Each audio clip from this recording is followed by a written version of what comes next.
to you.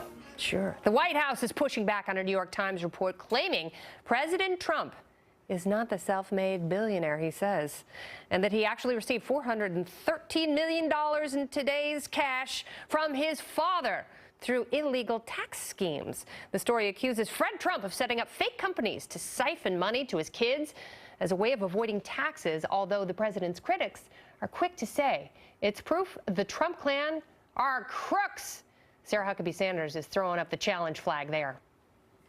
It's a totally false attack based on an old recycled news story. I'm not going to sit and go through every single line of a very boring 14,000-word story.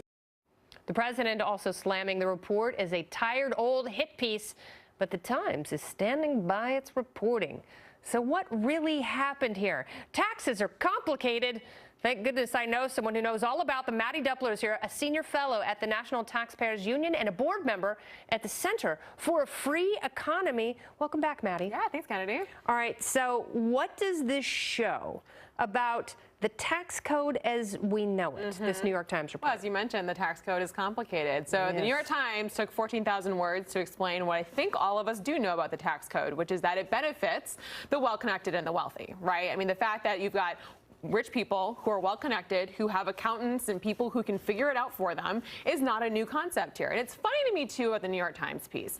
The fact that the New York Times openly lobbied against tax reform last year, which in part removed some of the complexities that they're complaining about in this story. That's interesting. Right? So, I mean, like, we remember the New York Times took to Twitter and it was tweeting out, call your senators, make sure that they reject the new tax bill. Well, the tax bill, what it did was it simplified a lot of these obscurities that we have in the code so that the average American could understand their tax burden just a little bit better. And what it did is it got rid of some of the things that the New York Times cited as problematic. Things like the AMT, which creates an entirely different tax code for high-income earners. Things like the death tax, which of course was highlighted in that piece. That's something that of course Americans try to plan around because it is such an onerous burden on family wealth. That's what drives me crazy. Yeah. And that's something that I'm glad this story brings that up, because it's something that's always driven me insane. If you work really hard your whole life and you have something to leave to your family, why is the government entitled to any of that money great question, when you've Kennedy. been paying taxes on it your whole life? Exactly. So all of a sudden when you pass, you have to pass it on to Uncle Sam? That is malarkey nonsense. That's exactly right. And the thing is, I hope your viewers actually read the full 14,000 words. It's a lot.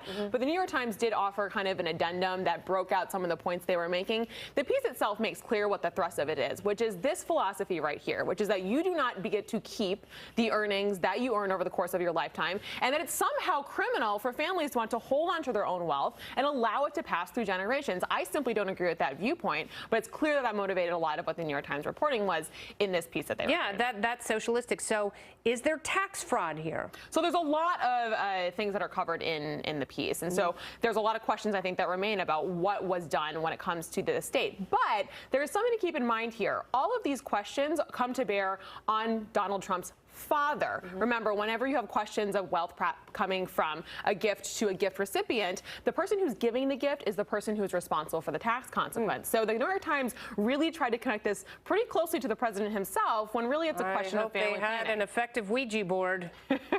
Darn that, Fred Trump. All right. Thank you so much, Mattie. Yeah, Great to see you and talk taxes. All right. Freedom. All right, coming up, New Jersey Senator Cory Booker just killed any doubts that Kavanaugh fiasco is purely political. I'll tell you all about his